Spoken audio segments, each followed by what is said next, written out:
Hello, I'm Antonio Capulera. Before we begin, I'd like to ask you something. Have you ever walked into a place for the very first time and felt as though you'd been there before? Not because you recognized it and not because you've seen a photograph, but because something deep inside of you whispered, "Stay here for a while." Most people spend their lives searching for inspiration. Artists, well, we know something different.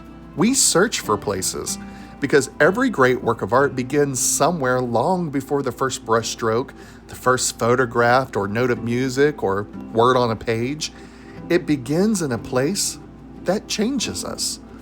For some, it's a bustling city full of noise and possibility. For others, it's a lonely mountain trail where silence becomes a companion. For me, it has always been the Gulf Coast, the beaches, the people. Oh, God. Dude, I didn't know. Something came in my face out of nowhere. This is what I deal with. This is what I deal with. People like this. The people whose stories are written across their faces long before they ever speak. I don't believe inspiration is something we invent. I believe it's something we encounter. And if we're paying attention, it leaves fingerprints on our hearts. Long before I ever picked up a paintbrush, I was collecting those moments without realizing it. The way the evening sun turns ordinary buildings into gold. The sound of waves repeating the same song for thousands of years. The quiet dignity of a weathered dock. A cracked sidewalk with flowers growing through it. A stranger's smile. A child's laughter. A sunflower refusing to face anything but the light. Those are the moments that became part of me. And years later, they became paintings. And that's what I hope to share with you throughout all of this journey. Not simply how an artist paints, but how an artist learns to see. Because the world is filled with extraordinary beauty. Some people are simply moving too fast to notice it. The places that inspire us aren't always famous. They aren't always breathtaking. Sometimes they're quiet. Sometimes they're ordinary. Sometimes they're the places that we've passed 1,000 times before finally seeing them with new eyes. Every artist has a place that calls to them. Sometimes it's where they were born. Sometimes it's somewhere they discover much later. But when they find it, something changes. The place begins shaping them just as much as the artist shapes the work. That's where the inspiration begins. Not in the studio, not in the gallery, not in the museum, but in the places that quietly teach us who we are. So welcome to Inside the Mind of an Artist. There's something deeply fascinating about the way places shape us. Not just artists, everyone. Think about the places that have left their mark on your life. The school where you met your closest friend. The church where you found hope. The neighborhood where you learned life's hardest lessons. The beach where you watched the sun disappear beneath the horizon and realized, perhaps for the first time, how small you were and yet how deeply you belonged. Places become more than locations, don't they? They become chapters of our lives. Every doorway we walk through changes us a little. Every road we travel leaves something behind. Every season we experience quietly becomes part of who we are. Artists simply have the habit of noticing those changes. We notice morning light feels different than the evening light. How rain transforms familiar streets into entirely different worlds. How an abandoned building can tell a richer story than a brand new one. How a single tree standing alone in an open field can somehow remind us of perseverance. Most people drive past these things without a second thought. An artist slows down. And it's not because we have more time, but because we've learned that inspiration rarely shouts. It whispers. It lives in the details. The peeling paint on an old porch, the reflection of a puddle after a morning storm, the laughter of strangers carried by the wind, the rhythm of waves meeting the shore, the quiet confidence of a lighthouse that has stood watch for decades of storms. These moments don't ask for attention. They simply wait for someone willing to see them. And I've often wondered if that's what separates an artist from everyone else. Not greater talent, not greater intelligence, just a willingness to pause, to look a little longer, to ask one more question, to wonder why a place feels the way it does. Because every place has a story. And if we're patient enough, sometimes it will tell us. When I was younger, I thought inspiration was something that we had to chase. I believed it lived somewhere far away, in famous cities, historic museums, towering mountains, places that appeared on postcards and travel magazines. But the older I've become, the more I realize something beautiful, that inspiration doesn't always ask us to travel farther. Sometimes it asks us simply to look deeper. The places that inspire us are often the ones we've overlooked. The street we drive by every morning. The park bench that we've passed 100 times. The old oak tree that's been standing there since we both were born. The local diner where generations have shared meals, laughter, and heartbreak. There's a quiet kind of beauty in familiar places, the kind you don't notice on your first visit, or your second, sometimes not even your 10th. It reveals itself slowly, like someone earning your trust. I think that's why I love returning to the same places. Each visit feels different, not because the places have changed, but because I have. The older we become, the more life gives us new eyes. A sunset that once seemed ordinary now feels priceless. A conversation with an elderly stranger becomes a life lesson.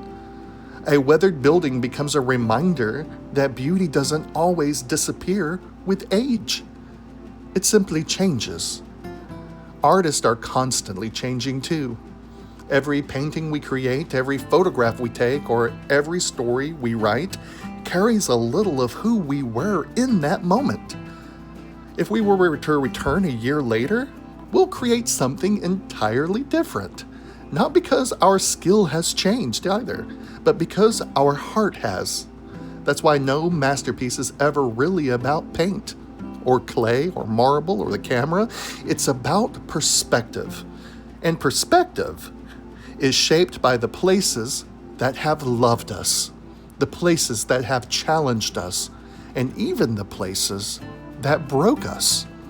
Some of the most beautiful work of art in history were born from places of loss.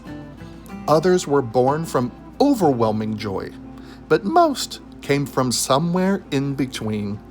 And that's the gift of place. It doesn't simply surround our lives, it becomes part of it.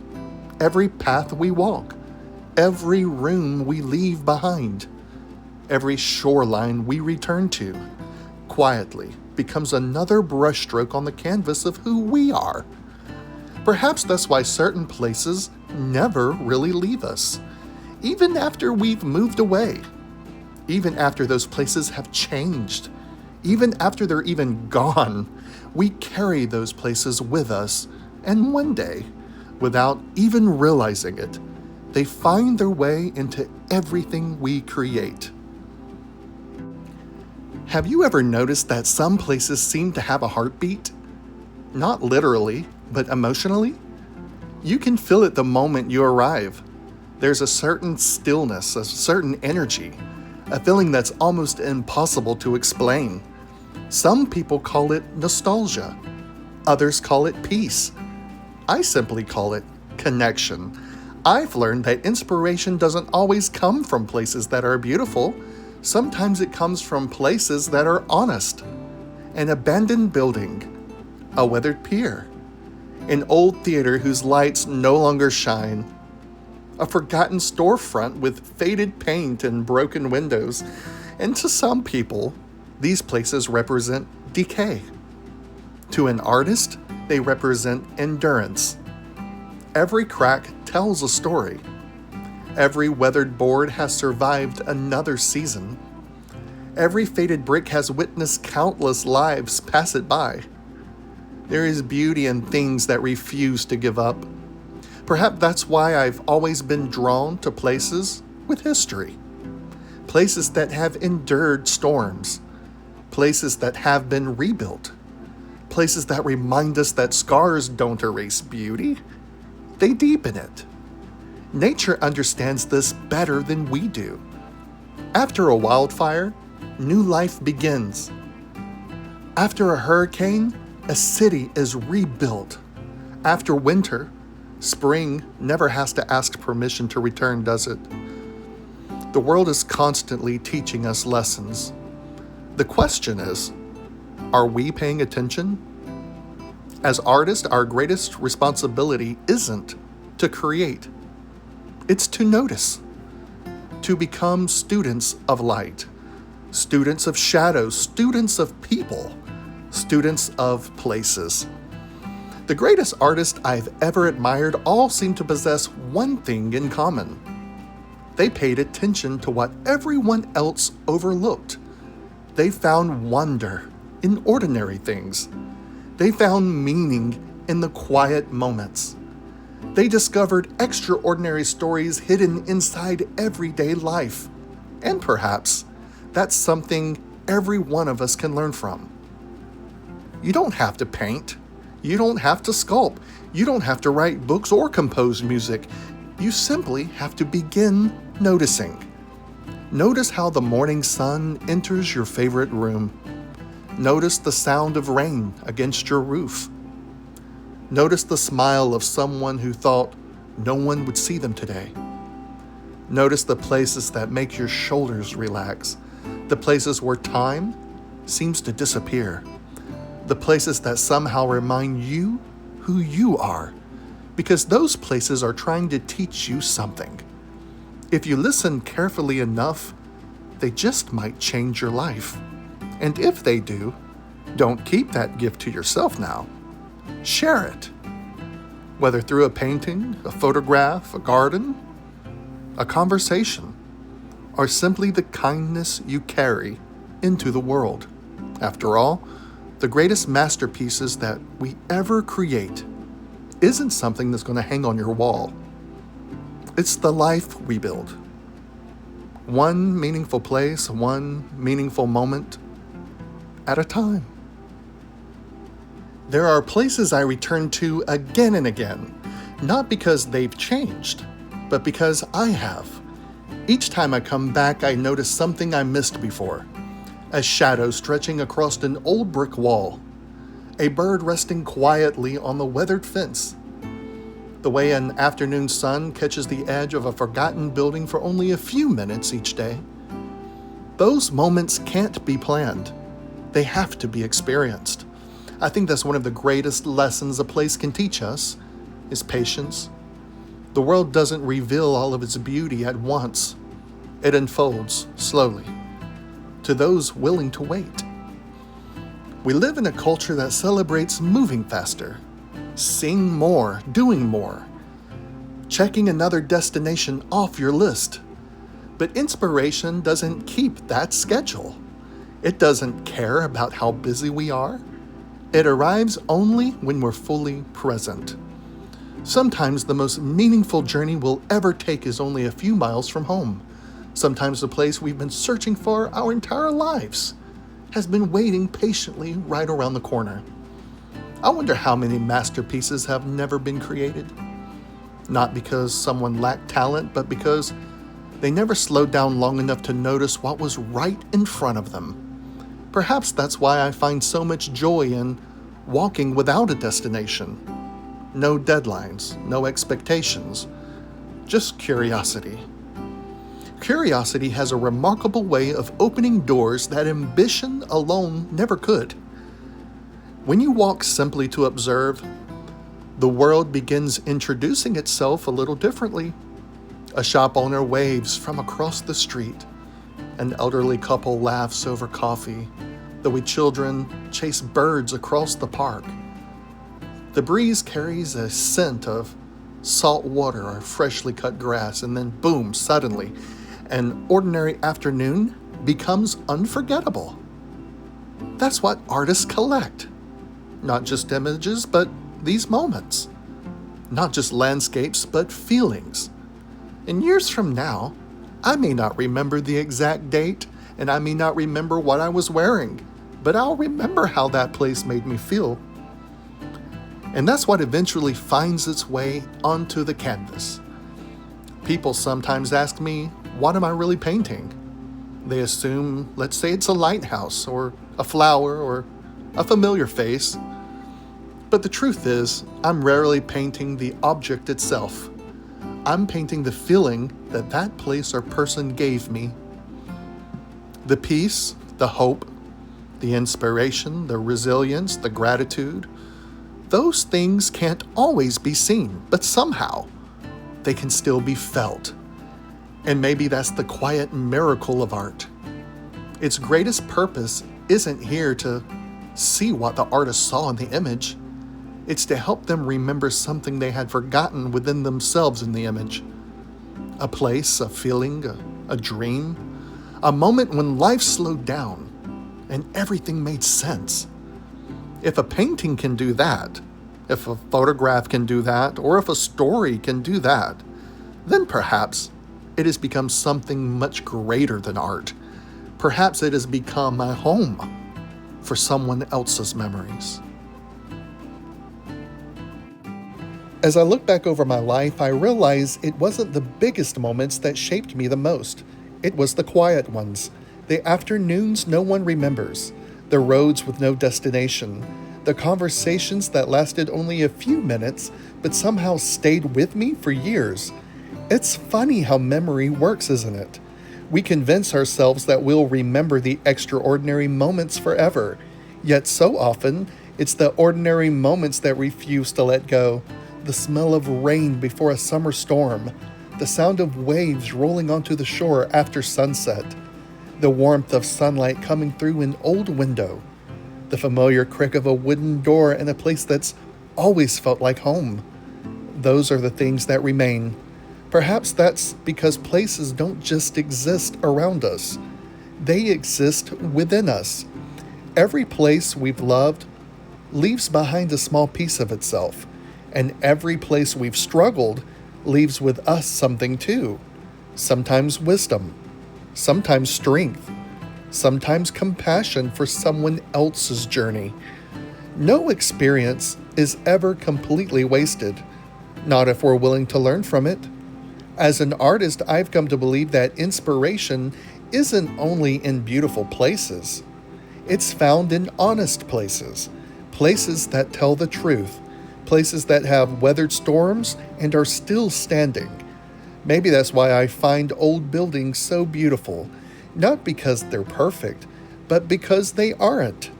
The cracks remind me that life leaves its mark on everything. The faded paint reminds me that time touches us all. The worn steps remind me of the countless people who've walked there before me. Every imperfection becomes part of the story. Isn't that true of people too? We spend so much of our lives trying to hide our scars, trying to appear polished, trying to convince the world we've never been broken. Yet the people who inspire us most are usually the ones who have endured something difficult and chose kindness anyway. The strongest trees are not the ones that have never faced the wind. They're the ones whose roots learn to hold on. Perhaps places teach us the same lesson. They remind us that beauty and endurance often grow together, that hope survives hurricanes, that flowers bloom through cracked sidewalks, that sunlight always finds its way through the clouds. Maybe that's why I paint, not simply to preserve what I see, but to preserve what I feel, to capture those quiet reminders of beauty, and its reminder that it exists, that goodness still exists, That wonder still exists, even on the hardest days. Because if one painting, one photograph, one story can encourage someone to slow down, to look around, to appreciate the places that they're standing in, then perhaps we've done more than create something beautiful. Perhaps we've created and helped someone to find the world again. And sometimes, that's all inspiration has ever wanted from us. Have you ever wondered why you can forget hundreds of ordinary days, yet remember one afternoon from 20 years ago with unremarkable clarity? A certain smell, a certain breeze, the sound of leaves moving through the trees, the way sunlight fell across the floor of an old room. Memory is a fascinating thing. It doesn't keep everything. It keeps what matters. Scientists have spent decades trying to understand why certain places become permanently woven into people's lives. Some believe it's emotion. Others believe it's repetition. I think it's something even simpler. I believe places become unforgettable when they witness who we are becoming. Think about your childhood. There was probably a place where you felt completely safe. Maybe it was a grandparent's home, a fishing dock, a baseball field, a tree house, a quiet stretch of the beach. You may not remember every conversation that has happened there, but I'll bet you remember how you felt. That's because places don't simply hold memories. They hold emotions, and emotions have an incredible way of preserving moments that time itself cannot erase. As artists, we're constantly searching for those emotions, not because we're living in the past, but because they teach us how to create something honest. Every meaningful painting, every unforgettable song, every timeless novel contains a feeling that someone once experienced in a real place. That's why great art feels familiar. Even when we've never seen it before, it reminds us of something that we've carried along with us. There are places I haven't visited in years, yet I can still close my eyes and walk through them. I remember the color of the sky, the smell after it rained, the sound of distant birds, the warmth of the sun on my shoulders. Memory isn't a photograph. It's a living painting.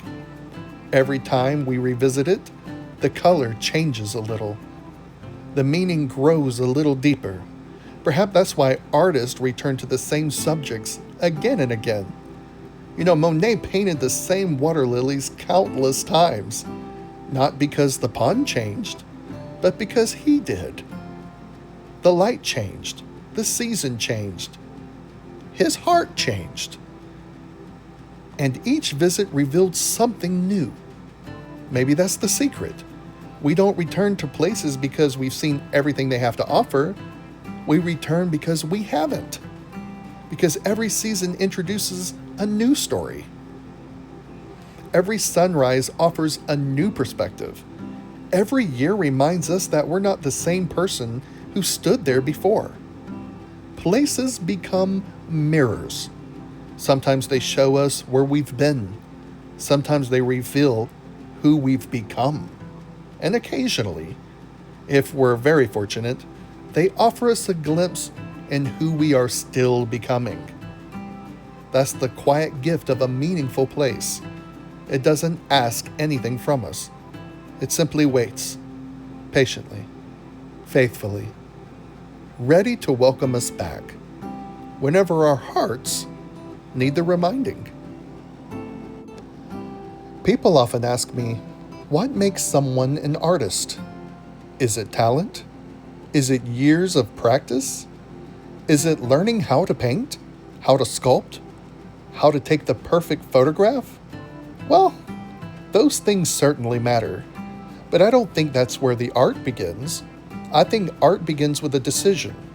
The decision to truly see. There's a difference between looking and seeing. We all look at the world every single day.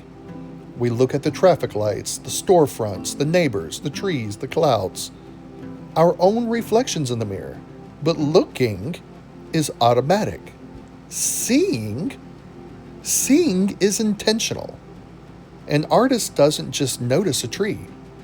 An artist wonders how many storms that tree has survived, how deeply its roots must reach beneath the earth, how many birds have built homes among its branches, how many children have climbed it, how many seasons it has quietly witnessed. And suddenly, it isn't just a tree anymore. It's a story. The same thing happens with people. Most of us pass hundreds of faces every week. An artist pauses, not to stare, but to wonder. And what did that person overcome? What are they celebrating today? What are they missing? What dreams are they still holding on to? Every face carries a lifetime. Every smile has a history. Every pair of eyes has seen things that no one else ever will. When you begin asking those questions, the world changes. You stop living on the surface. You begin living with curiosity. Curiosity may be one of the greatest gifts an artist can possess. It transforms ordinary moments into extraordinary discoveries. A cracked sidewalk becomes beautiful. An old bicycle leaning against a brick becomes poetry. A faded sign becomes history. A quiet alley becomes a place filled with mystery and wonder. Children understand this naturally. Watch a child explore a park. They don't rush through it. They stop to examine a feather. They pick it up. They look at the rocks. They watch an ant carrying something many times its own size. Everything is new. Everything deserves attention. Somewhere along the way, many adults lose that sense of wonder. We become efficient, busy, focused on the next appointment, the next responsibility, the next destination. And without realizing it, we stop seeing. Perhaps becoming an artist isn't about learning something new. Perhaps it's about remembering something old. Remembering how to be amazed. Remembering how to ask questions. Remembering how to slow down long enough to appreciate the miracle hiding inside of the ordinary afternoon you're in. I've found that inspiration rarely visits people who insist on rushing. It seems to prefer those willing to linger, those willing to sit on a bench for an extra 10 minutes, those willing to watch the sun disappear below the horizon instead of leaving 5 minutes early, those willing to notice how the light changes from one moment to the next, because light is never still. Clouds are never still, people are never still, and life itself is constantly changing. That's what makes every moment priceless. The scene that you witness today will never exist in exactly the same way again. The clouds will move, the tide will change, the leaves will fall, the child will grow older, and the building will weather. Time paints over everything. Perhaps that's why artists feel such urgency to create, not because we're trying to stop time, but because we're trying to honor it, to say, I saw this, I was here, this moment mattered. And maybe, just maybe, if someone sees the world through our eyes for a few moments, they'll begin seeing their own world a little differently. To me, that's why art has always been so great. It's an invitation to finally notice. If I had to choose one teacher, one guide, one companion that has never failed an artist, it would be light. Long before there were museums and long before cameras, long before someone stretched the first canvas, there was light. It was the first artist. Every morning it paints the sky with colors that can never be repeated. Every evening it creates masterpieces that exist for only a few moments before quietly fading into the night. No two sunrises are exactly alike, and no two sunsets ever tell the same story. And yet, most of us are too busy to notice.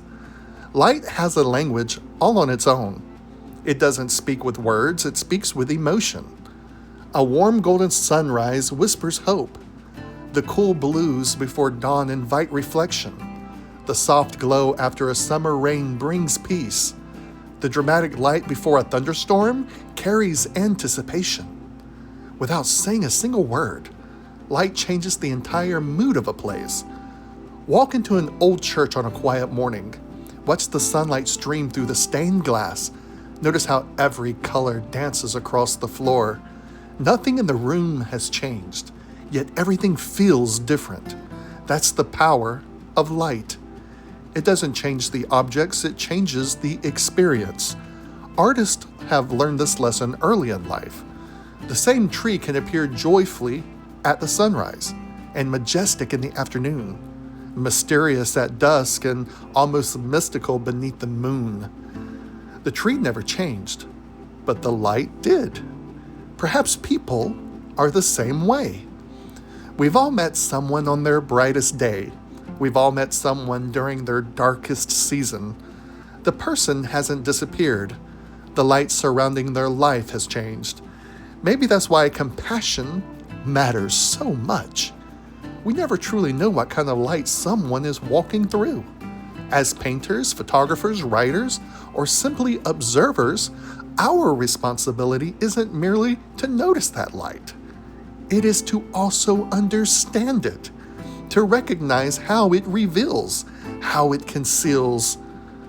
Bright sunlight reveals texture, soft light reveals emotion, shadows reveal depth. Without shadows, everything appears flat. And that's interesting, isn't it? Even in art, darkness has a purpose. Without night, we wouldn't appreciate the dawn. Without storms, we wouldn't celebrate clear skies. Without shadows, we wouldn't recognize the brilliance of light. Life has taught me much of the same lesson. The difficult seasons often sharpen our vision. They teach us gratitude, patience, and resilience. They remind us not to take ordinary mornings for granted. Perhaps that's why artists become fascinated in changing light. We're reminded nothing stays the same forever. Not joy, not sorrow or success, not disappointment. Everything moves. Everything changes.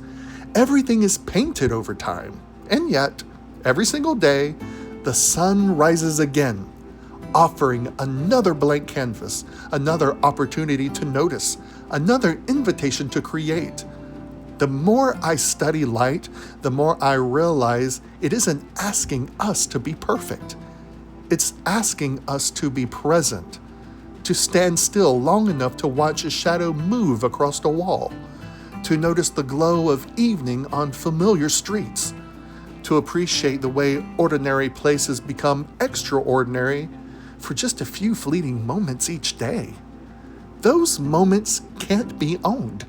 They can't be preserved exactly how they are, but they can be remembered. They can inspire us.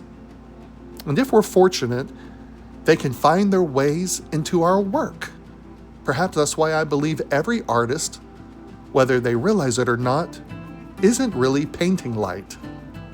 Not just with brushes, but with memory, with gratitude, with hope.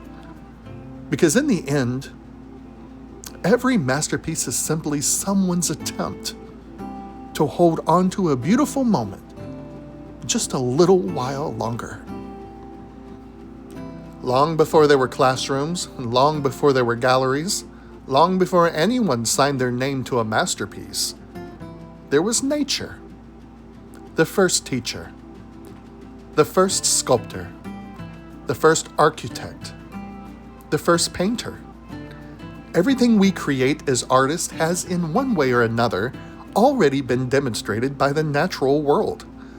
Look closely at a flower, not just for a moment, but for several minutes. Notice how every petal seems to know exactly where it belongs. Notice the gentle lines, the gentle curves, the balance, the colors that somehow work together without competing for attention. No human committee designed it, by the way. No critic approved it. It simply became what it was created to be. There's a lesson in that. As artists, we often spend too much time comparing ourselves to one another, wondering if our work is good enough, if someone paints better than us, writes better, photographs better. Nature never does that. A sunflower never wishes it was a rose. A pine tree never envies an oak. The ocean never tries to become a mountain. Each one fulfills its own purpose, quietly, faithfully, without apology. Perhaps we would create more freely if we would learn that lesson. Some of my greatest ideas have never come while standing in front of a canvas. They came while walking or listening, noticing and watching the wind move through the tall grass, watching birds build nest one tiny branch at a time, watching clouds slowly reshape themselves across the sky. Nature has never been in a hurry, yet somehow everything still gets accomplished. Seasons arrive exactly when they're supposed to. Seeds become forests, tiny streams become mighty rivers. A single acorn given enough time can become something that outlives generations. Artists sometimes forget the importance of time. We want every painting to be our masterpiece, every photograph to be unforgettable, every idea to succeed immediately. Nature reminds us that growth doesn't happen overnight.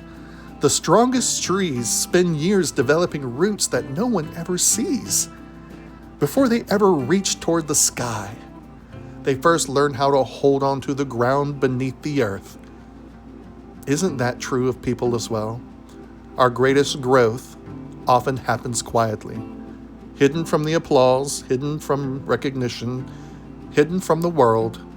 Then one day people notice the strength, without realizing how many unseen seasons made it possible. One of my favorite things to observe is the shoreline.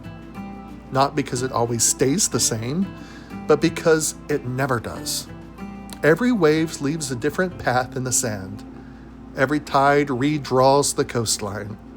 Every storm reshapes the beach. The ocean reminds me that change isn't something to fear. It's part of the masterpiece. If the waves never moved, the shore would lose much of its beauty.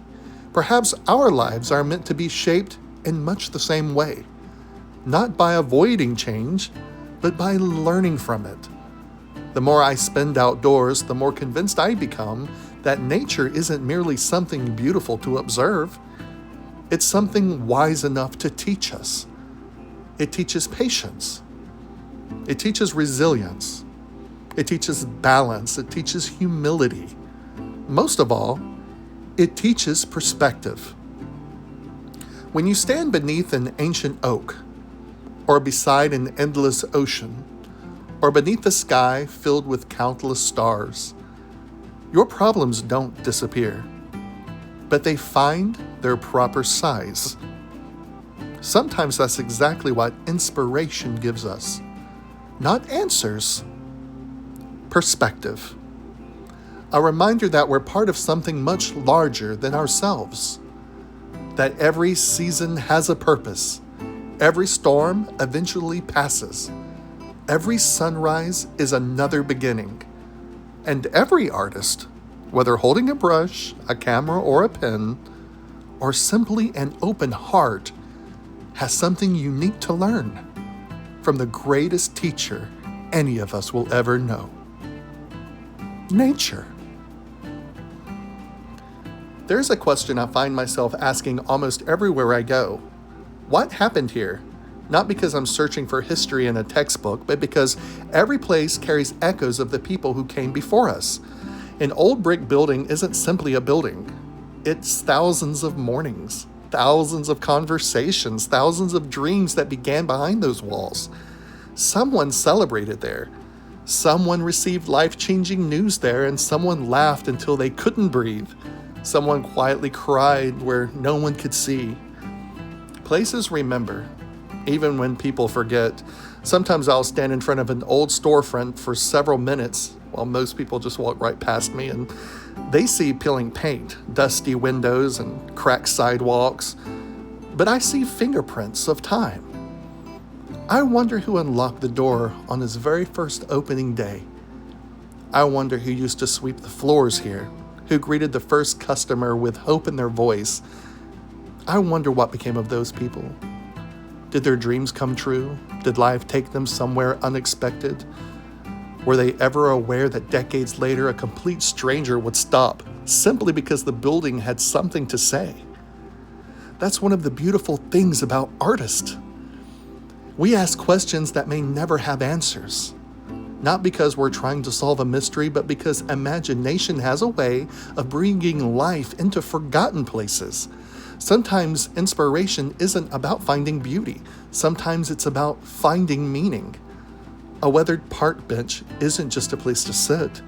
It's where someone may have fallen in love, where another person gathered the courage to tell someone goodbye, where a grandfather watched his grandchildren play, where a young writer filled the first pages of his notebook. The bench doesn't tell us these stories, but somehow it invites us to imagine them. And imagination is one of the greatest gifts we've ever been given. It allows us to step outside ourselves, to feel compassion for the people we've never met, to appreciate lives we'll never fully understand. Perhaps that's why I enjoy painting old places and interesting people.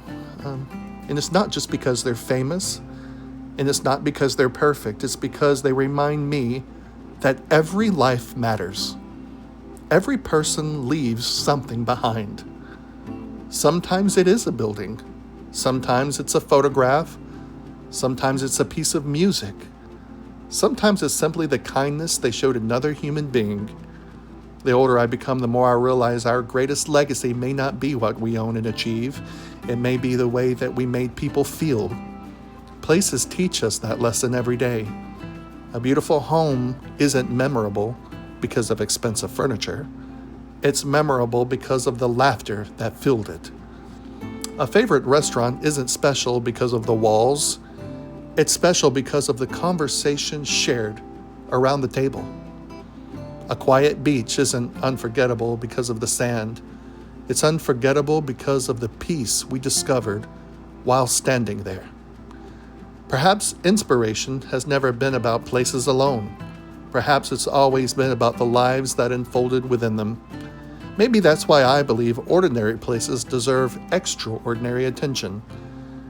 Because today's ordinary place is tomorrow's cherished memory. The coffee shop you visited this afternoon, the street you walked on this evening, the tree that shades your favorite bench, one day, those places may become part of someone's story, maybe even yours. So the next time you find yourself somewhere ordinary, pause before you leave. Look around one more time. Someone loved this place enough to build it. Someone cared for it. Someone dreamed here. Someone hoped here. And perhaps, if you listen carefully enough, you'll realize that ordinary places have been telling extraordinary stories all along. Some of the most meaningful discoveries in my life were never planned. They happened because I took one more step, turned down one more street, stayed a little longer. There was something beautiful about wandering. Not wandering because you're lost, but wandering because you're open. Open to surprise. Open to wonder. Open to the possibility that the world still has something to teach you. When we were children, exploration came naturally. Every backyard became a wilderness. Every empty lot became an adventure. Every creek held a promise of discovering something no one had ever seen before. We didn't need a destination. Curiosity was enough. Somewhere along the way, many of us traded curiosity for efficiency. We stopped taking in the scenic routes and stopped looking up. We stopped wondering what might be around the next corner. Life became a schedule. And while schedules help us accomplish many things, they rarely leave room for discovery. Artists understand something important. Not every journey needs a map. Sometimes the greatest gift we can give ourselves is permission to simply explore. Walk through an unfamiliar neighborhood. Visit a museum you've never entered. Sit quietly in a public garden. Drive down a road you've always meant to take, or not because you're searching for something specific either, but because you're allowing inspiration the freedom to find you. I've learned that inspiration rarely arrives with grand announcements.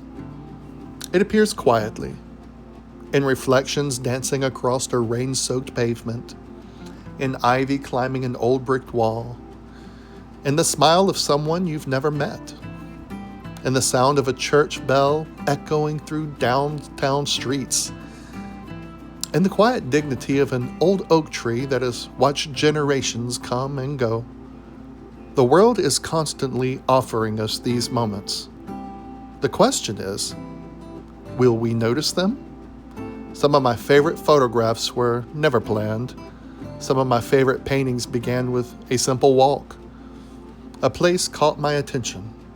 A feeling stayed with me. And long after I returned home, that feeling asked to become something more.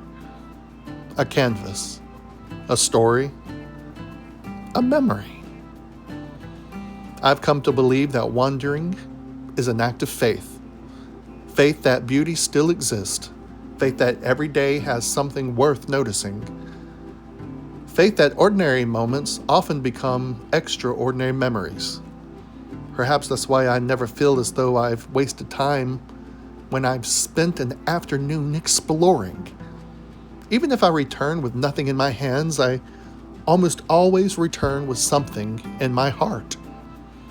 A new perspective, a quiet lesson, a deeper appreciation, or simply the reminder that this world is endlessly fascinating. We don't always need to cross oceans to discover something meaningful. Sometimes we only need to cross the street, to step into a place we've overlooked for years, to slow down enough for the familiar to become new again.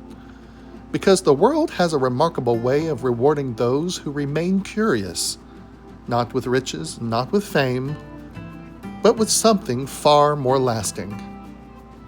Wonder. And perhaps wonder is where every great work of art truly begins. Not every place that inspires us makes us smile. Some places remind us of loss. Some remind us of people we miss. Some remind us of seasons in life we'd rather forget. And yet, somehow, those places continue calling us back. I've often wondered why. Why would anyone willingly return to a place where they once experienced pain? Perhaps it's because healing and memory often walk the same road. A place that witnessed our heartbreak can also witness our restoration. A shoreline that once heard our tears may one day hear our laughter. A quiet park where we sat alone may eventually become a place where we rediscover hope. The place didn't change. We did. Time has a remarkable way of changing the meaning of a place. An empty house can become a treasured memory. An old classroom can become a reminder of possibility. A hospital room can remind us not only of sickness, but of the people who never left our side. Life has taught me that inspiration isn't always comfortable. Sometimes it asks us to revisit difficult places, not to relive the pain, but to recognize how far we've come. Artists understand this because we do this better than most. We don't paint only the joyful moments, we paint the honest ones, the ones that carry both light and shadow, because life is never just one or the other. A painting without shadow often feels flat, as we said before. A story without conflict rarely stays with us, does it? Even music understands this.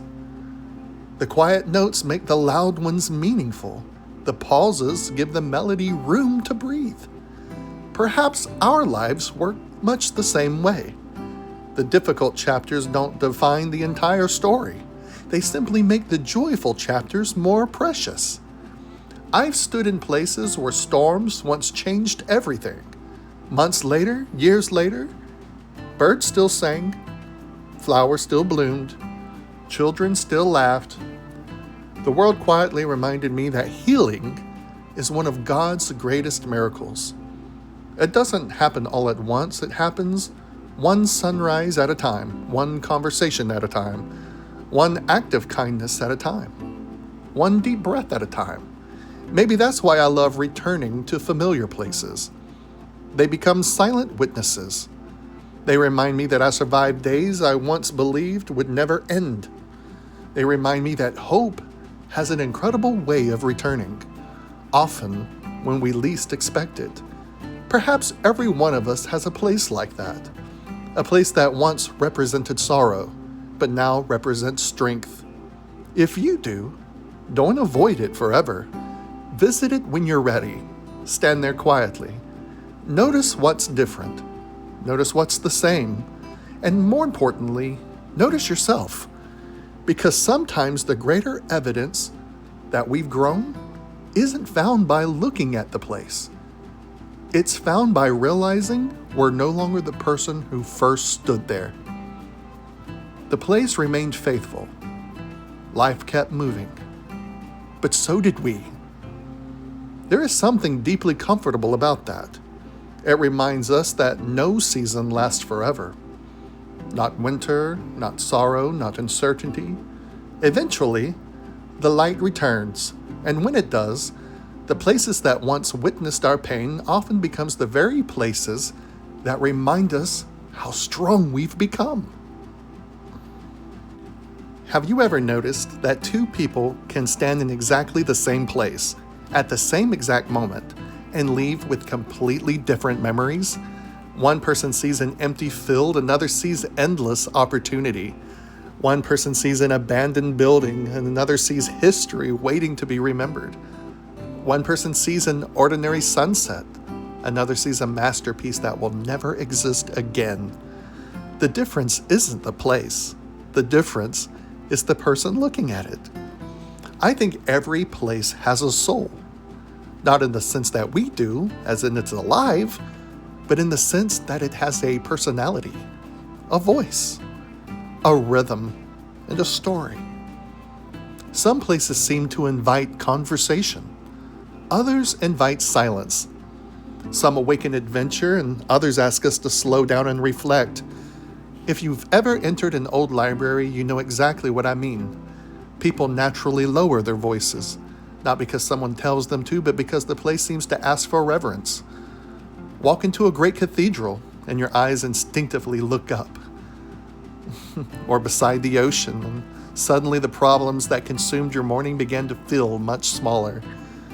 The place hasn't spoken a single word, yet somehow it has communicated everything. Artists spend their lives listening to those silent conversations. We listen to the way morning light moves across old brick. We listen to the rhythm of waves meeting the shore. We listen to the silence that settles over a town just before sunrise. Silence is often misunderstood. Many people think of silence as meaning nothing is happening. But artists know better. Silence is full of life. It is where ideas begin. It is where memories surface. It is where gratitude quietly finds us. Some of the greatest decisions I've ever made didn't happen while I was surrounded by noise. They happened during quiet walks or long drives, moments alone, breathing in open sky. Places have a remarkable way of helping us hear ourselves again. Perhaps that's because the world is constantly trying to speak over our thoughts. Phones ring. Notifications appear. Televisions compete for our attention. Everywhere we look, something is asking us to look somewhere else. Yet the places that inspire us ask for the opposite. They ask us to be present, to notice, to linger a while, to breathe. I sometimes wonder how many beautiful places we've rushed through, simply because we believe we had somewhere more important to be. How many sunrises have we missed because we were already thinking about tomorrow? How many conversations ended too quickly because we were watching the clock? How many opportunities for wonder quietly passed us by? Perhaps inspiration has never been hiding from us. Perhaps we've simply been walking too fast. The older I become, the more I appreciate places that encourage me to slow down. A quiet shoreline, an old park bench, a peaceful trail through the trees, a small cafe where no one seems to be in a hurry. Those places remind me of something I've nearly forgotten. Life isn't measured only by what we accomplish. It's also measured by what we experience, by the moments we notice, by the people we truly see, by the gratitude we carry home with us. When I leave a place that has inspired me, I rarely feel like I'm saying goodbye. I feel like I'm taking a small piece of it with me. Not a stone, not a shell, not a photograph. Something much more valuable. Perspective. Because the greatest places don't simply change where we've been.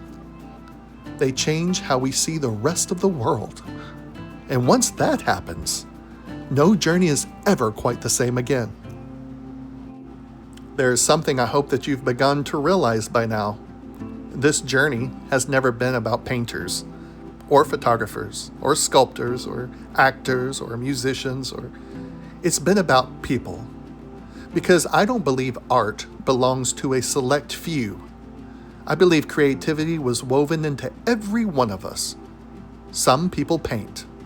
Some people write. Some people build. Some people teach.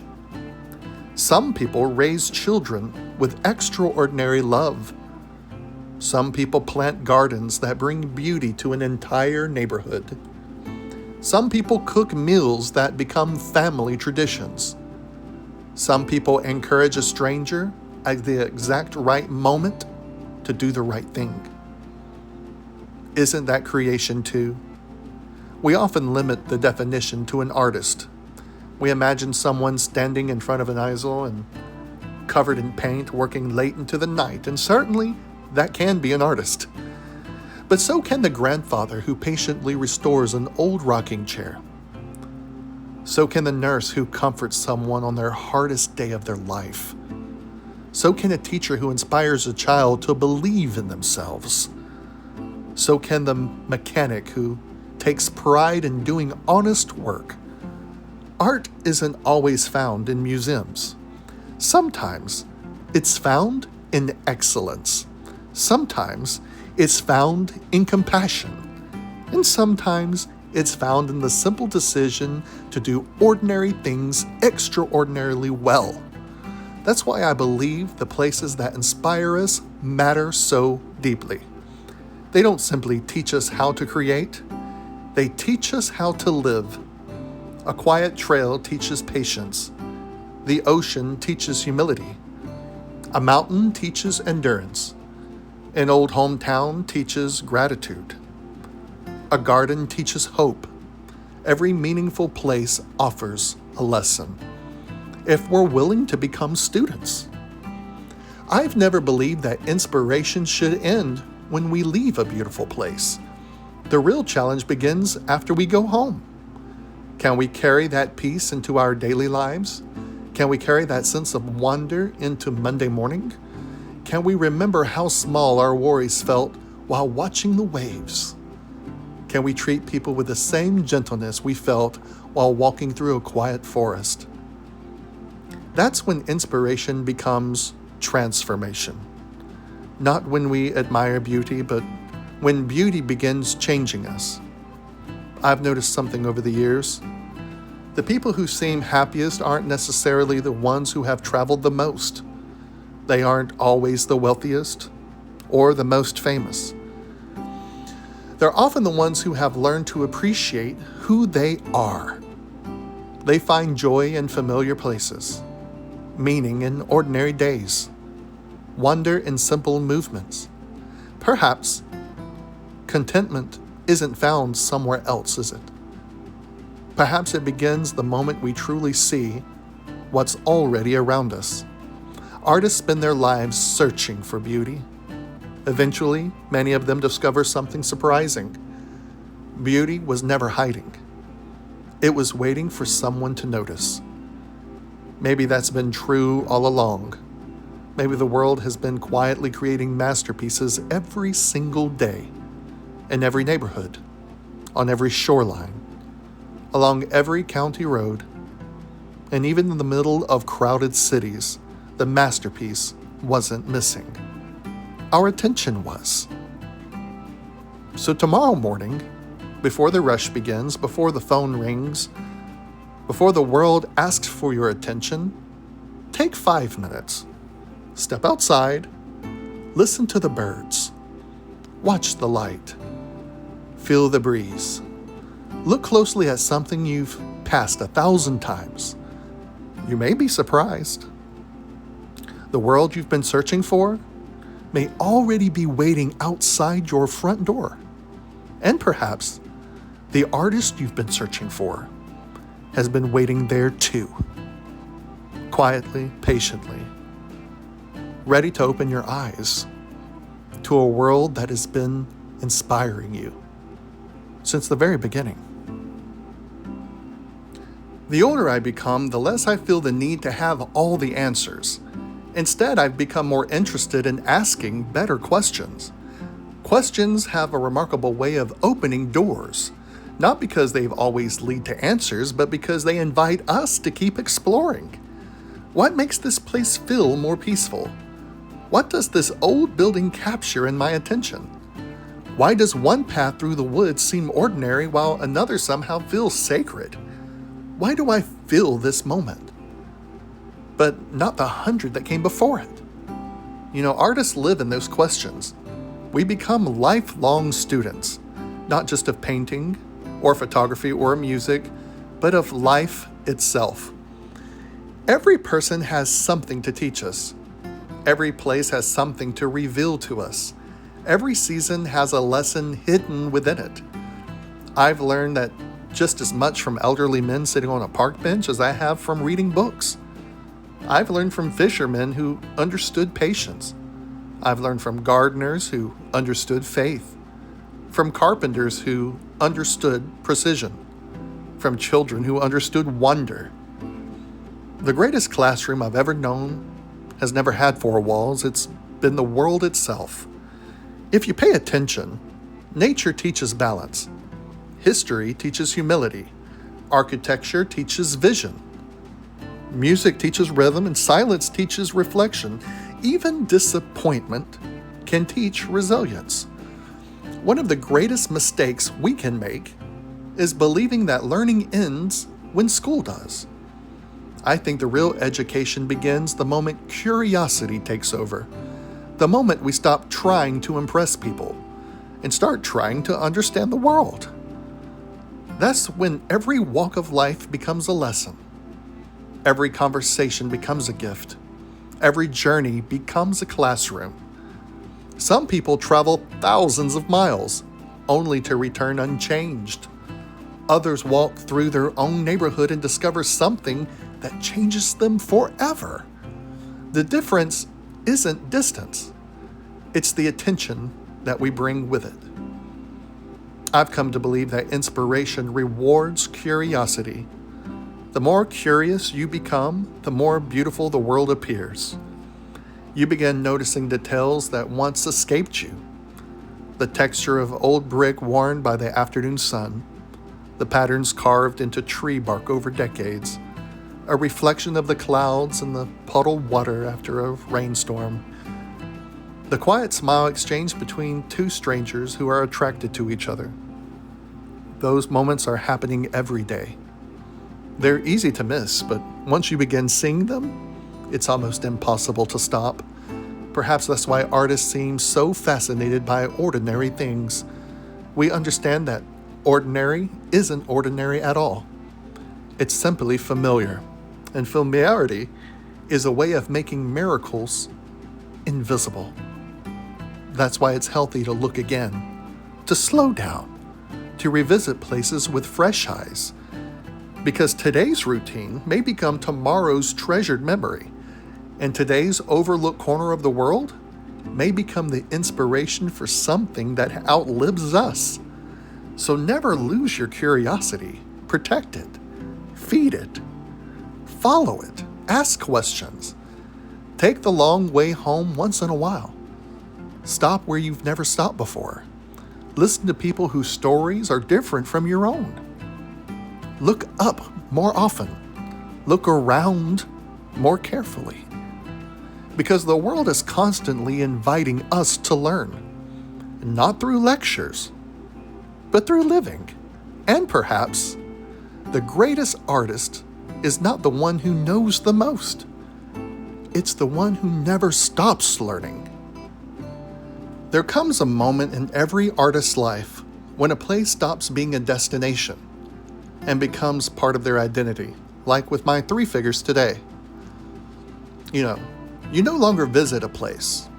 You carry it with you. It finds its way into your conversations, into your memories, into the colors you choose, into the stories you tell, into the person you're becoming. I've always found that fascinating. How can a shoreline, a forest, an old downtown street, or a quiet country road become part of someone's soul? Perhaps it's because places witness us when no one else does. They see us at our highest moments. They see us when we're discouraged, and they see us searching for answers. They see us celebrating victories that no one else even knows happened. A favorite place asks for nothing in return from you. It doesn't judge you.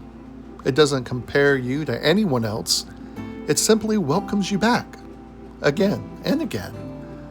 And there's a certain comfort in that. The world changes. People move away. Businesses close. Families grow older and children become adults. The season continues its endless cycle, and yet some places remain faithful. Even when they've changed, their spirit somehow remains. An old oak tree becomes larger. A weathered dock receives new boards. A historic building is restored. The place evolves, just as we do. Maybe that's why returning feels so familiar. We're not just revisiting a location.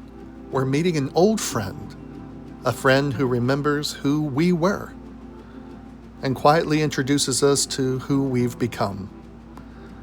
I think every artist should have a place like that. A place with no expectations, no deadlines, no pressure to perform. Just a place to breathe, to observe, to think and pray, and create. Some of my best ideas never arrived while I was trying to force them. They arrived when I stopped trying, when I simply sat and listened. Sometimes the greatest act of creativity isn't making something. It's making space. Space for silence. Space for gratitude. Space for the unexpected. We spend so much of our lives trying to fill every empty moment. Music in the car, television in the background, a phone in our hand, a schedule that leaves no room to wander. But inspiration doesn't compete very well with noise, does it? It prefers quiet spaces, quiet hearts, quiet mornings. I've learned that if I become still enough, ideas eventually begin to arrive on their own. Not all at once, and not dramatically, but gently, almost like old friends walking through the door. Perhaps that's why so many remarkable artists throughout history found themselves returning to the same places over and over again. Not because they lacked imagination, but because they finally discovered where their imagination felt at home. And maybe that's what all of us are searching for. Not just a beautiful place, but a place where our hearts recognize themselves. A place where we remember what matters. A place where gratitude comes more easily. A place where hope feels natural. And when you find that place, protect it, visit it often, and respect it.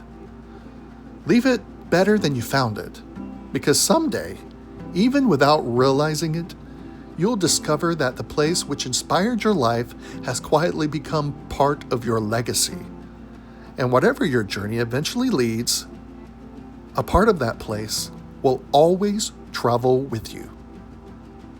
There's something almost impossible to explain about the coast. People often think they come here for the beaches, the white sand, the emerald water, the warm breeze, and those things certainly matter. But I believe that there's something deeper calling us here. The coastline has always been one of the world's greatest artists. Every wave is a brushstroke. Every sunrise lays down a fresh layer of color. Every storm reshapes the whole composition. And every sunset reminds us that the most beautiful masterpiece is only here for a moment, but then another one will begin. Perhaps that's why art has always been drawn to the sea. Monet painted coastlines, Homer returned to crashing waves again and again. Generations of photographers, filmmakers, writers, and musicians have stood on shorelines searching for something they couldn't put into words. But maybe they were searching for the same thing we all are: perspective. There is a reason Hollywood has always loved the coast of Florida. The camera understands what artists have known for centuries. Light behaves differently near the water. The horizon creates a feeling of endless possibility. The sound of the surf becomes a natural soundtrack. A single silhouette standing on the beach can tell an entire story without speaking a single word. Think about how many unforgettable films have used the ocean as more than a backdrop. The coastline becomes a character. Sometimes it represents freedom. It represents sometimes loneliness and adventure and hope. The setting isn't simply where the story happens. It's part of the story itself. As artists, we should ask ourselves why. Why does the coast continue inspiring generation after generation? Perhaps it's because the ocean never pretends to be finished. It's always moving, always changing, always creating. One day the water is calm enough to reflect the sky like polished glass. The next day it crashes with incredible force against the shore. Neither version is more beautiful. They're simply honest. Maybe that's the lesson the coast has been teaching artists all along. You don't have to create the same way every day. Some seasons are quiet. Some seasons are bold. Some paintings whisper, and others speak with thunder. But every season has something worth saying. I've always believed that the coast invites us to dream. Stand at the edge of the water and look toward the horizon. You can't see the end. Your imagination finishes what your eyes cannot. Perhaps that's why so many creative people find themselves returning to places like this. The horizon reminds us that there's always another chapter waiting to be written, another painting waiting to be painted, another story waiting to be told. The coast doesn't demand greatness. It simply invites honesty. It asks us to arrive with open eyes, an open heart, and enough patience to notice the light. Because somewhere between the waves, the wind, and the endless sky, art has been quietly waiting for us all along. And maybe that's the real magic of the coast. It doesn't just inspire masterpieces. It inspires the people who create them. When most people hear the word museum, they imagine marble floors, quiet hallways, masterpieces hanging beneath carefully placed lights. And I love museums, but over the years I've come to believe that some of the greatest museums in the world don't have walls. They're called cities. Walk through any historic downtown, and you're walking through an art gallery built over generations. Every brick was laid by someone's hands. Every building was imagined by an architect who hoped it would outlive them. Every street has carried thousands of footsteps, each one belonging to someone with dreams and fears and victories and heartbreaks. Art isn't confined to the canvas. It's carved into stone, forged in iron, painted onto faded signs, hidden in stained glass windows, standing quietly in old courthouses, libraries, churches, theaters, and train stations. If you slow down long enough, you begin to notice that every city has its own personality. Some cities are bold, some are elegant, some seem to whisper, others seem to sing. The buildings tell you what mattered to the people who built them. The parks reveal what they treasured. The monuments remind you of what they refused to forget. Even the empty spaces tell a story. As artists, we become archaeologists of beauty. We look for the overlooked, the weathered doorway everyone walks past, the forgotten mural fading beneath decades of sunlight, the ironwork most people never stop to admire, the tree growing inside the century-old building, as if nature itself decided to become part of the architecture. Those aren't just details. They're conversations between the past and the present. I sometimes think the greatest works of art were never meant to hang in galleries. They were meant to become part of our everyday life. A beautifully designed bridge, a neighborhood fountain, a public garden, a lighthouse standing watch over generations. These creations weren't made simply to be admired. They were made to serve, and somehow that makes them even more beautiful. Perhaps that's the greatest lesson the city can teach an artist, is that beauty isn't separate from life. It lives inside of it, waiting for someone curious enough to stop, look, and truly see. If someone told you that a painting could stop you in your tracks, you'd probably believe them. But what if I told you that art has changed the course of history? Not through violence, not through power, not through force, but through ideas.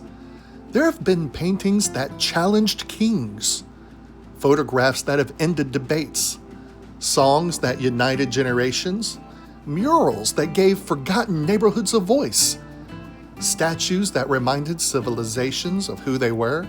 Art has always been much more than a decoration. It is a memory. It is identity. It is the story of cultures and what they say about themselves. Imagine if no one had painted ancient Egypt. Imagine if no one had carved sculptures in Greece. Imagine if no one had preserved the stained glass windows of Europe's great cathedrals. Imagine if no one had photographed the Great Depression or if the first footsteps on the moon. How much of ourselves would we have forgotten by now? Art doesn't simply preserve beauty, it preserves humanity. Every civilization leaves clues behind. Sometimes they're written, sometimes they're built, sometimes they're painted. Thousands of years from now, people may never know our names, but they'll know what we valued by what we chose to create. That's an incredible responsibility. Artists become historians, even when they don't realize it. A simple sketch of a fishing village may one day become the only record of what that village looked like. A painting of a downtown street may preserve buildings that will no longer exist. A portrait may outlive everyone in the room. Suddenly the brush becomes more than a tool, doesn't it? It becomes a witness. I've always loved that idea, not because artists are more important than anyone else, but because every person has the ability to preserve something meaningful. A parent preserves childhood with family photographs. A veteran preserves memories through his stories. A teacher preserves knowledge by passing it to the next generation. A gardener preserves beauty one season at a time. Creation isn't limited to galleries. It's woven into everyday life. Maybe that's why I believe every community deserves artists. Not because communities need paintings on walls, but because they need people willing to remember, to celebrate, to document, to ask, what's worth saving before it's gone? Look around your own hometown. What would disappear if no one painted it? The old diner on the corner? The lighthouse standing against the wind? The century-old oak tree? The neighborhood where generations grew up? These places won't last forever. Nothing physically does. But art gives them another life, a second heartbeat. a chance to continue inspiring people long after the original has changed.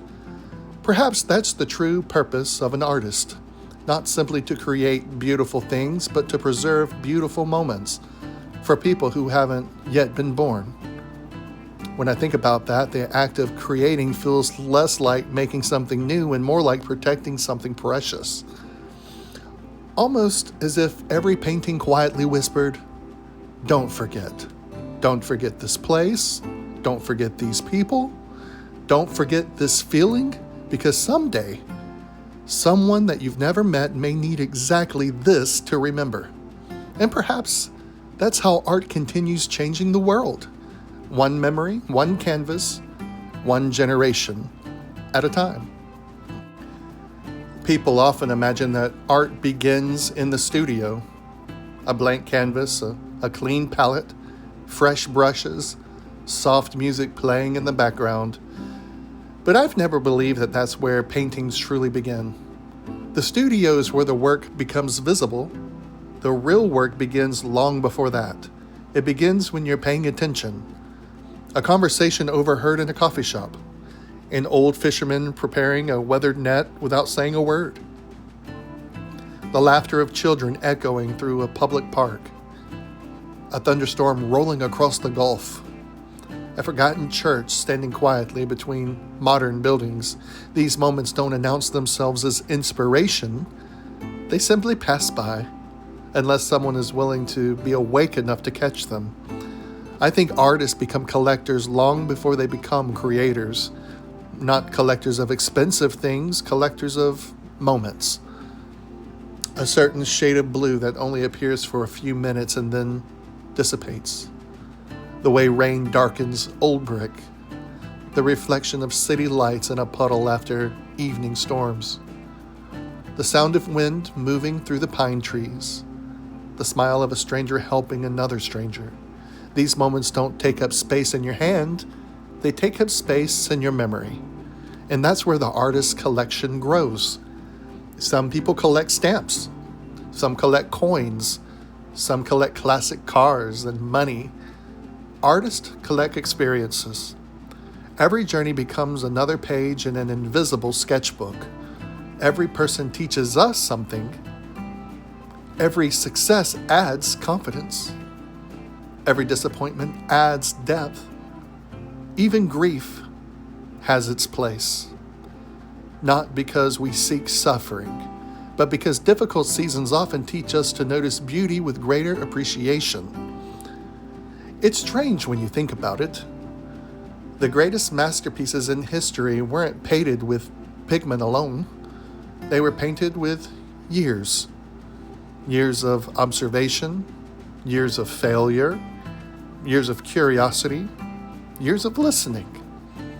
The brush may only teach the canvas a few things, and it may only touch it for a slighter moment.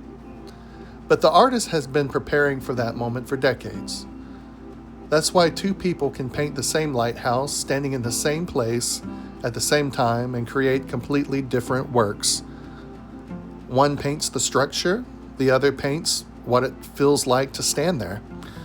Technique matters, practice matters, skill absolutely matters, but perspective, well, perspective is what makes art unforgettable. No one else has lived your life. No one else has seen the world through your eyes.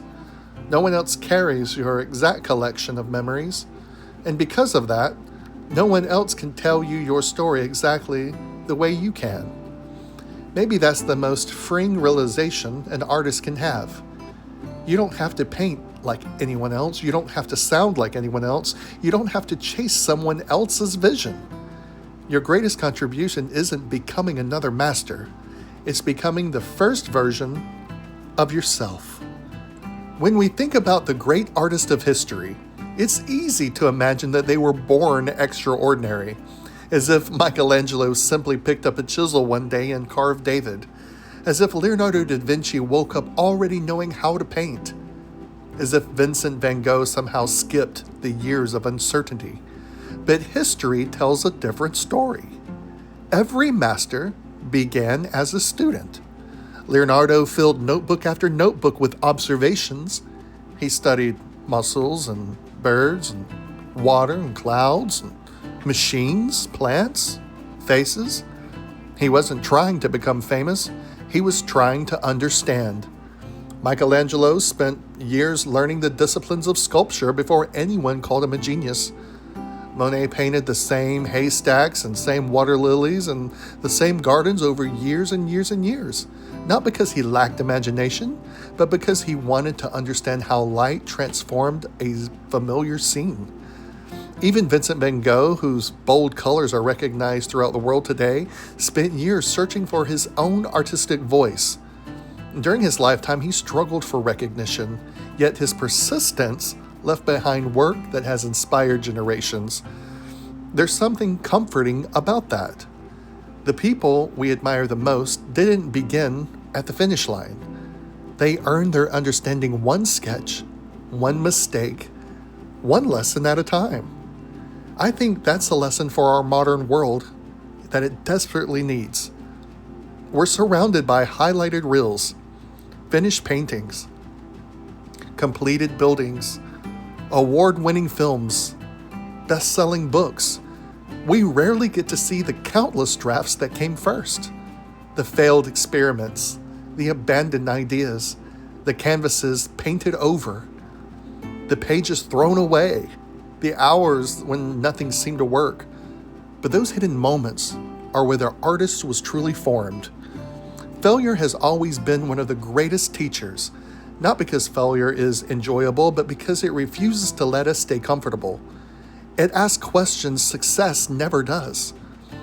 What could be stronger? What could be clearer? What did you overlook? Those questions can be frustrating. They can even be painful.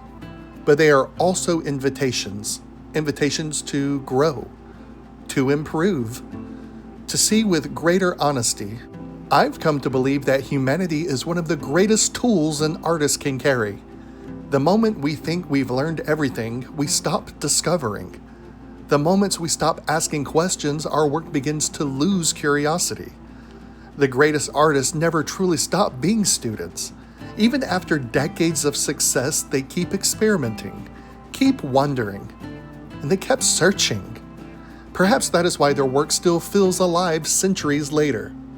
Because it was never created by someone who believed they had all the answers. It was created by someone who never stopped asking beautiful questions. Maybe that's the real goal. Not to become a master who knows everything, but to remain a student who never loses the joy of learning. Because the world is still teaching. The light is still changing.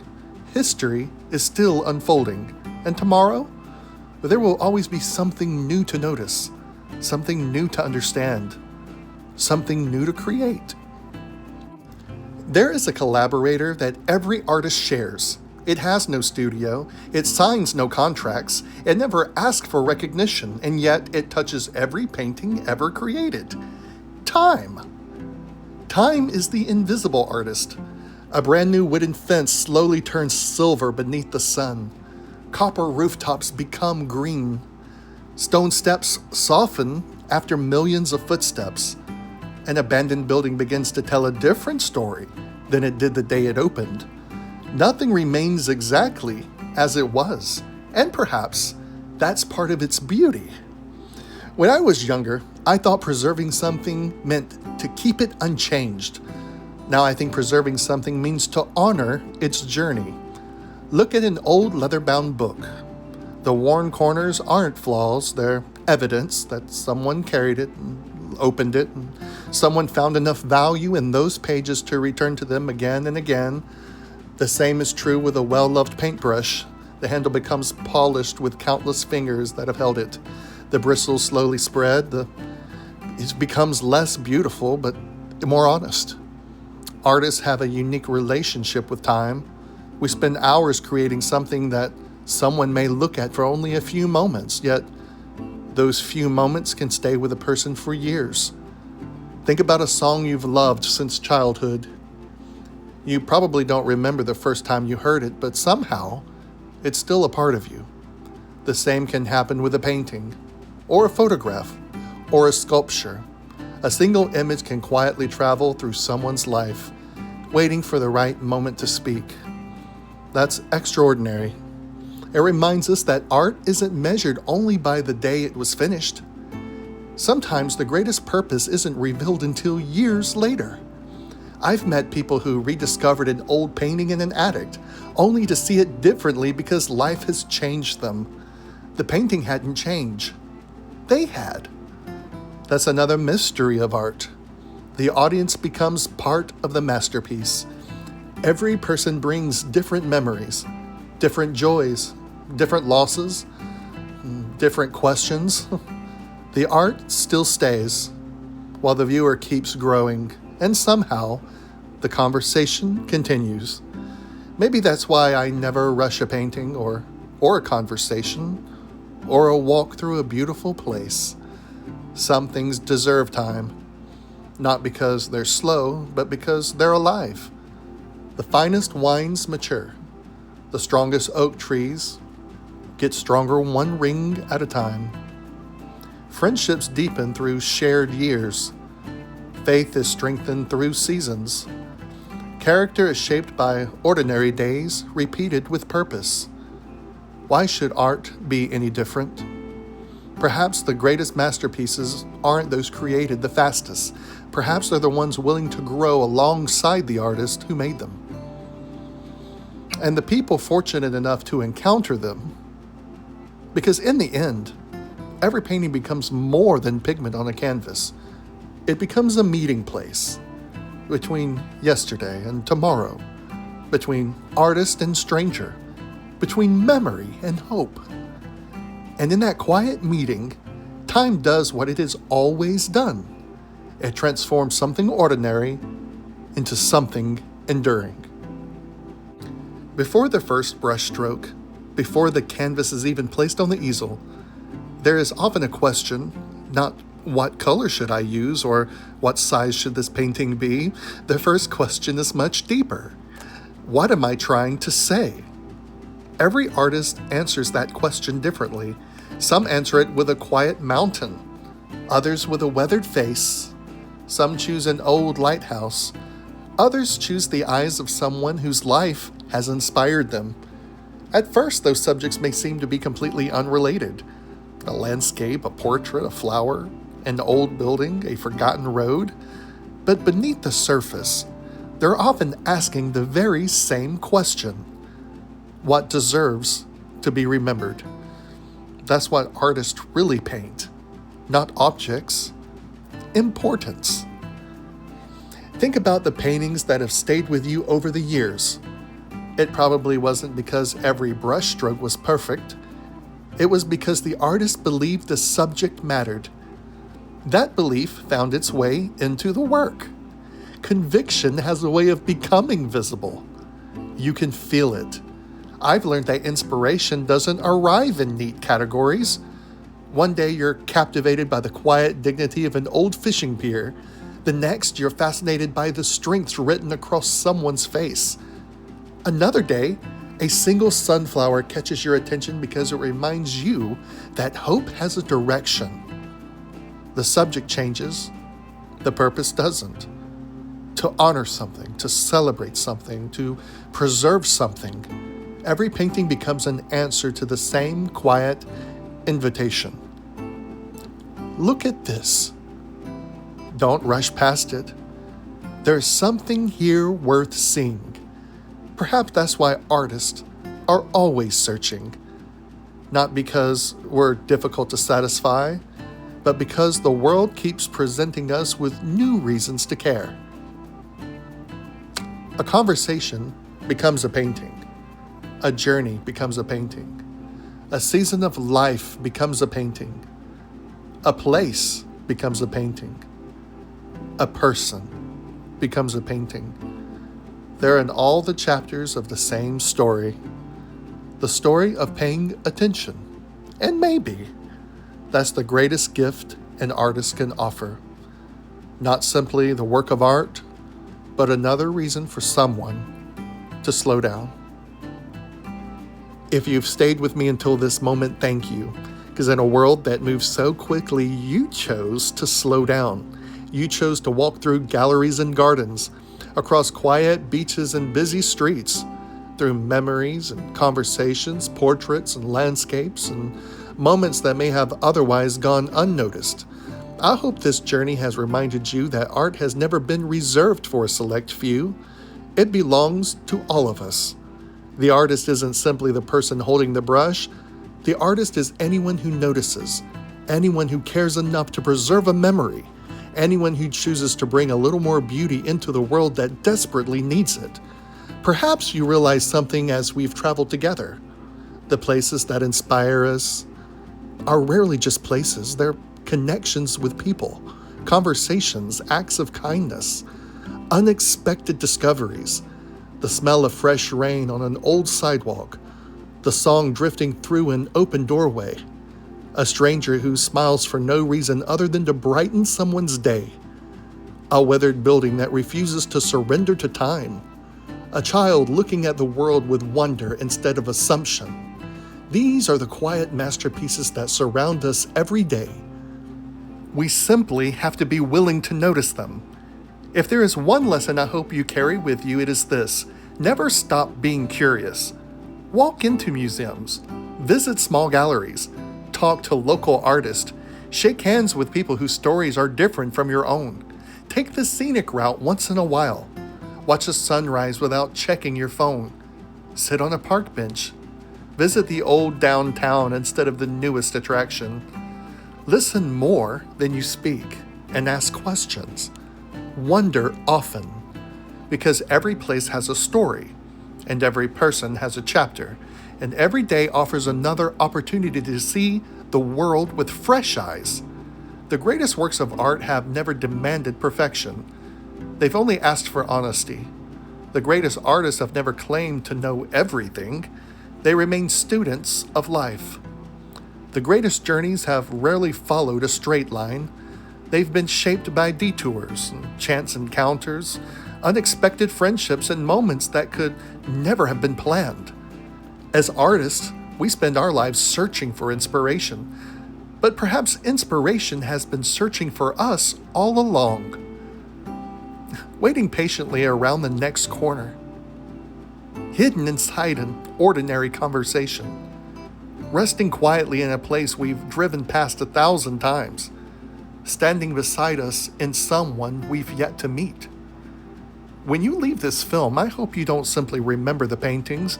I hope you remember the feeling, the invitation to look again, to slow down, to ask, what beauty have I been overlooking? Because the world doesn't run out of wonder.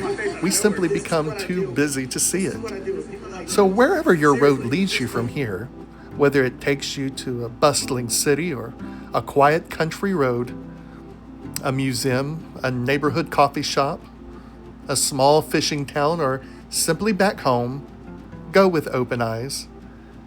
Go with an open heart. Notice the light. Notice the laughter. Notice the wrinkles on an old face that speak of a life fully lived. Notice the buildings that have watched generations come and go. Notice the child discovering something for the very first time. Notice the person standing alone who might need a kind word. Notice the extraordinary hiding inside of the ordinary. And if you're an artist, whether you paint with oils or watercolors, a camera, a pencil, a block of wood, a musical instrument, or simply by the way you live your life, keep creating. Create with courage. Create with gratitude. Create with humility. Not because the world needs more objects, but because the world has always needed more hope. One day, years from now, someone may stand in front of something you created. They may never know your name. They may never know your story. But for just a moment, your work may help them feel less alone. It may remind them of someone they loved. It may inspire them to pick up a brush